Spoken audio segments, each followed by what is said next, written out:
வணக்கம். 5 மணி செய்திகளுக்கு வரவேற்பது நான் நந்தா. முதலில் இந்த நேரத்திற்கான தலைப்புச் செய்திகளை பார்க்கலாம். சென்னையில் ஒரு சவரன் தங்கத்தின் விலை சவரனுக்கு 2080 ரூபாய் குறைந்தது. மத்திய பட்ஜெட்டில் தங்கத்திற்கான சுங்கவரி 6% குறைக்கப்பட்ட நிலையில் திடீர் சரிவு.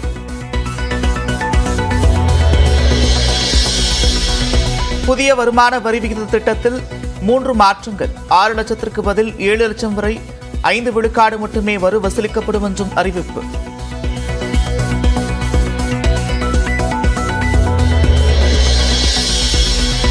புதிய வருமான வரி திட்டத்தின் கீழ் நிலையான கழிவு 50,000 75,000 ரூபாயாக அதிகரிப்பு. 4 கோடி பேர் பயன்பெறுவார்கள் என்று நிதியமைச்சர் நிர்மலா சீதாராமன் அறிவிப்பு.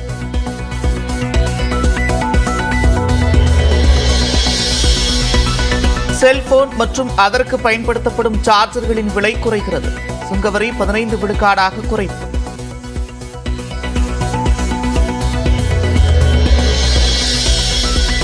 மக்காத பிளாஸ்டிக் பொருட்களின் விலை உயர்கிறது. மூலப்பொருளான அம்மோனியம் நைட்ரேட் மீதான சுங்கவரி 15 விழுக்காடாக உயர்கிறது. பார்க்கலாம். லித்தியம், தாமிரம் உள்ளிட்ட 25 உலோகங்களுக்கு வரி விலக்கு. மேலும் 3 முக்கிய புற்றுநோய் தடுப்பு மருந்துகளின் விலையும் குறையும்.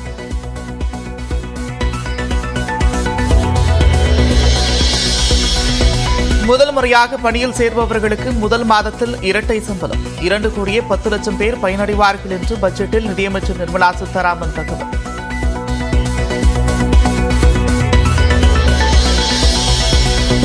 1 கோடி பேருக்கு வருடத்திற்கு 66,000 ரூபாய் உதவித்தொகையுடன் வேலைவாய்ப்பு பயிற்சி. 500 முன்னணி நிறுவனங்களில் வழங்கப்படும் என்று பட்ஜெட்டில் அறிவிப்பு.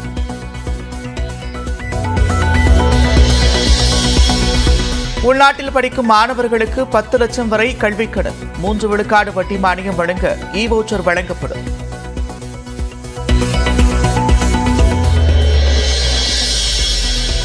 சிறு தொழில் முனைவோருக்கான முத்ரா திட்ட கடன் உச்சவரம்பு 20 லட்சமாக அதிகரிப்பு. மத்திய பட்ஜெட்டில் நிதியமைச்சர் நிர்மலா சீதாராமன் அறிவிப்பு.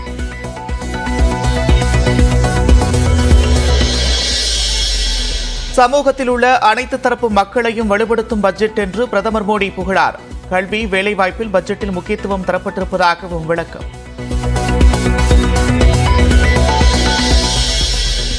காங்கிரசின் தேர்தல் அறிக்கையை காப்பி பேஸ்ட் செய்து பட்ஜெட் தாக்கல் செய்யப்பட்டிருப்பதாக ராகுல் காந்தி விமர்சனம். பாஜக அரசு தனது கூட்டணி கட்சிகளை சமாதானப்படுத்திவிட்டு சாதாரண மக்களுக்கு எதுவும் செய்யவில்லை என்றும் குற்றச்சாட்டு. பாஜக கூட்டணியில் முக்கிய அங்கம் வகிக்கும் பீகாருக்கு புதிய விமான நிலையம், மருத்துவக் கல்லூரி அறிவிப்பு. சிறப்பு அந்தஸ்து வழங்கப்படாத நிலையிலும் சாலை பணிகளுக்கு மட்டும் 26,000 கோடி ரூபாய் ஒதுக்கீடு.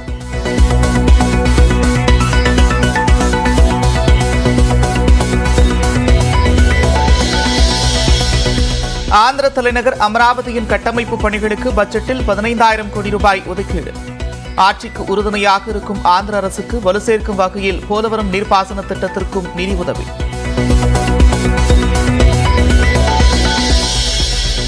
பீகார் மாநிலத்திற்கு வெள்ளத்தடுப்பு பணிகளுக்கு 11,500 கோடி ரூபாய் ஒதுக்கீடு. அசாம், இமாச்சலம், உத்தரகாண்ட், சிக்கிம் மாநிலங்களுக்கு வெள்ள நிவாரண உதவி அறிவிக்கப்பட்ட நிலையில் தமிழ்நாட்டிற்கு நிதி ஒதுக்கப்படவில்லை. தமிழ்நாட்டை வஞ்சிக்கும் வகையில் மத்திய பட்ஜெட் அமைந்திருப்பதாக திமுகவின் டி.கே. இளங்கோவன் கருத்து. நிதி ஒதுக்கீட்டில் பாஜகவின் அணுகுமுறை மோசமாக உள்ளது என்றும் மாநிலங்களவை எம்பி திருச்சி சிவா குற்றச்சாட்டு.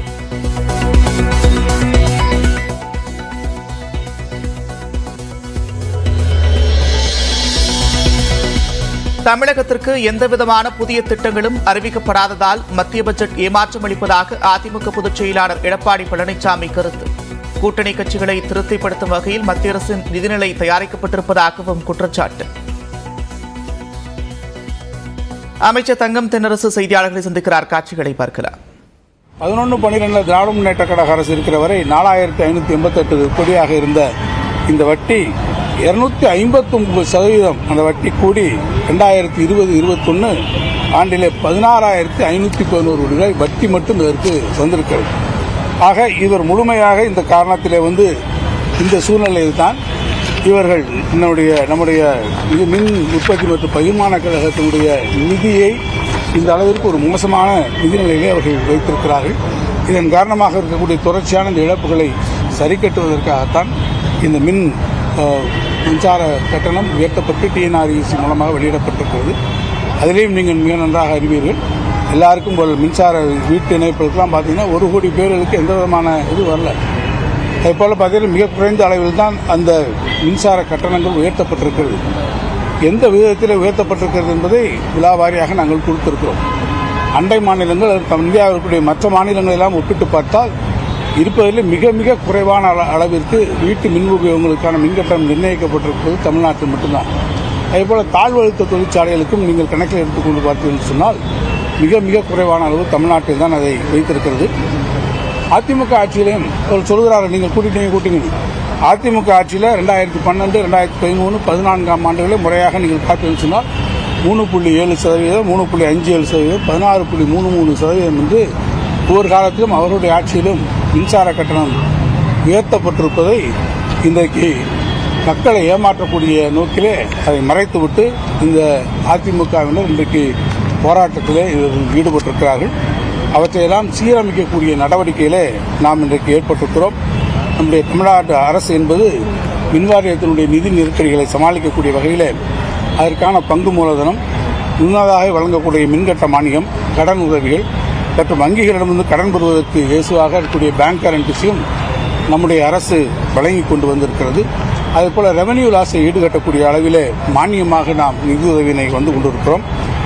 அது மட்டும் சொல்லணும்னு கேட்டீங்கன்னா மொத்தமாக இருக்கக்கூடிய ரெவன்யூ லாஸ் வருவாய் இழப்புக்காக மட்டும் மானியமாக 32,104 கோடி ரூபாயை தமிழ்நாடு அரசு மின்சார வாரியத்திற்கு இன்றைக்கு வழங்கியிருக்கிறது.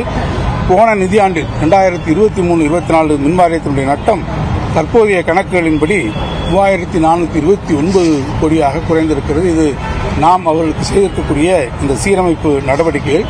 அதேபோல மின்சார வாரியத்தினுடைய நிதி ஆதாரங்களை உயர்த்தக்கூடிய காரியங்களையும் நாம் செய்திருக்கிறோம். சொந்த மின் உற்பத்தியை உயர்த்துதல், அதிக விலை கொண்டிருக்கக்கூடிய மின்சாரத்தை வாங்குவதை தவிர்ப்பது, சிறந்த மின் அளவைகளை பயன்படுத்துவது, அதுமாதிரி நான் கன்வென்ஷனல் எனர்ஜி சோர்சஸை அதனுடைய பயன்பாட்டை அதிகரிக்கக்கூடிய பல்வேறு முயற்சிகளை மின்வாரியம் மேற்கொண்டிருக்கிறது. செலவுகளை கட்டுப்படுத்தக்கூடிய வகையில் வங்கிகள் மற்றும் இருக்கக்கூடிய பினான்சியல் இன்ஸ்டிடியூஷனுடைய வட்டி விகிதங்களை குறைப்பது, நிலக்கரி கொள்முதலிலே இருக்கக்கூடிய விலையை குறைப்பது, வருவாய் இனங்களை பெருக்குவது போன்ற நடவடிக்கைகளை நாங்கள் இன்றைக்கு மேற்கொண்டிருக்கிறோம். எனவே இந்த மின்சார ஒழுங்குமுறை ஆணையம் டிஎன்ஆர்இசியினுடைய மூலமாக அதனுடைய விதிகளின்படி 1/7/2023 அன்று அதற்கு இருக்கக்கூடிய நுகர்வோர் விலை குறியீட்டின் அடிப்படையில் அனைத்து மின் இணைப்புகளுக்கும் உயர்த்த வேண்டிய 4.7% கட்டண உயர்வுக்கு பதிலாக அன்றைய கட்டண உயர்வாக 2.18% மட்டும்தான் நாம் உயர்த்தியதை நான் இந்த நேரத்தில் சுட்டிக்காட்ட விரும்புகிறேன். அந்த 2.18% கூட வீடுகளுக்கான இந்த உயர்வை முழுமையாக தமிழ்நாடு அரசாங்கமே மின் வாரியமே அதை ஏற்றுக்கொண்டிருக்கிறது. அந்த அரசு அதற்கான பணத்தை அவர்களுக்கு செலுத்தியிருக்கிறது என்பதையும் நான் குறிப்பிட வருகிறேன். 2024 ஜூலை மாதத்தை பொறுத்தமட்டில் 2023 ஏப்ரல் மாதத்தினுடைய அந்த விலை குறியீட்டு எண் 178.1 மற்றும் 2024 ஏப்ரல் மாதத்தின் விலை குறியீட்டு எண் 186.7 ஆகியவற்றின் நுகர்வோர் விலை குறியீட்டின்படி கணக்கிட்டால் வெறும் 4.83% மட்டும்தான் மின்கட்டணம் உயர்ந்திருக்கிறது.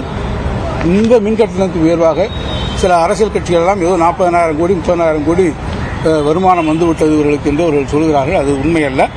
ஆனால் வந்திருப்பது 2,250 கோடிகள் மட்டுமே வருவாய் அதிகரிக்கிறது. இதன் காரணமாக தமிழ்நாடு அரசுடைய மானியமும் 500 கோடியாக அது வந்திருக்கிறது என்பதை நான் சுட்டிக்காட்ட விரும்புகிறேன். எனவே நான் தெளிவாக குறிப்பிட்டு சொன்னதைப் போல அதிமுக அரசு எடுத்திருக்கக்கூடிய அவர்கள் ஆட்சி பொறுப்பில் இருந்தபோது அவர்கள் ஏற்படுத்திய இந்த உதவி மின் திட்டத்திலே அவர்கள் சேர்ந்த காரணத்தினால்தான் தொடர்ச்சியாக இந்த நிலைமைகள் வந்திருக்கிறது. எனவே பட்டினத்தார் பாடலிலே ஒன்றை சொல்வார், முன்னை இட்டதி முப்புறத்திலே, பின்னை இட்டதி தென்னிலங்கையிலே, அன்னை இட்டதி அடிவயிற்றிலே, யானும் இட்டதி மூழ்கவே என்று பட்டினத்தார் சொல்வது போல அவர்கள் வைத்த தீ, அவர்கள் வைத்திருக்கக்கூடிய அன்றைக்கு உதவி மின் திட்டத்திலே அவர்கள் சேர்ந்து அவர்கள் பற்ற வைத்த நெருப்பு தான் இன்றைக்கு பற்ற வைத்த மாதிரி பரவி கொண்டிருக்கிறது. அதை தடுத்து மின் வாரியத்தினுடைய நிதி இழப்புகளை சீரமைக்கக்கூடிய நடவடிக்கைகளை முன்னேற்ற கழக அரசு முனைப்போடு செய்திருக்கிறது. திமுகவுடைய தேர்தல் அறிக்கையில மாதந்தோறும் மின்கட்டணம் கணக்கீடு செய்யப்படும் அப்படின்னு அறிவிச்சிருந்தோம். 3 வருஷம் ஆயிடுச்சு ஆட்சி வந்து இது வரைக்கும் நம்ம இதற்கு அந்த அனௌன்ஸ்மெண்ட் கொடுக்கவே இல்லை. எப்போ நடைமுறைப்படுத்த போறோம்? அதாவது மாதந்தோறும் மின் கட்டணம் செய்வதற்கு மிக முக்கியமாக ஸ்மார்ட் மீட்டர்ஸ் தேவையாக இருக்கிறது. ஸ்மார்ட் மீட்டர்ஸ் ஒவ்வொரு வீடுகளுக்கும் அதை பொருத்தக்கூடிய நடவடிக்கைக்கான ஒப்பந்த புள்ளிகள், கொள்முதலுக்கான ஒப்பந்த புள்ளிகள் இப்போது கோரப்பட்டு பல நிறுவனங்கள் தங்களுடைய விலைப்புள்ளிகளை தந்திருக்கிறார்கள். அந்த விலைப்புள்ளிகள் என்பது அரசின் மின் வாரியத்தினுடைய பரிசீலனை நிலையிலே இப்போது இருக்கிறது. அவற்றையெல்லாம் ஆராய்ந்து அந்த விலைப்புள்ளிகளுடைய அடிப்படையில் அந்த ஒப்பந்தங்கள் இறுதி செய்யப்பட்ட பிறகு அந்த ஸ்மார்ட் மீட்டர். அமைச்சர் தங்கம் தென்னரசு செய்தியாளர்களை சந்தித்த காட்சிகளை பார்த்தோம்.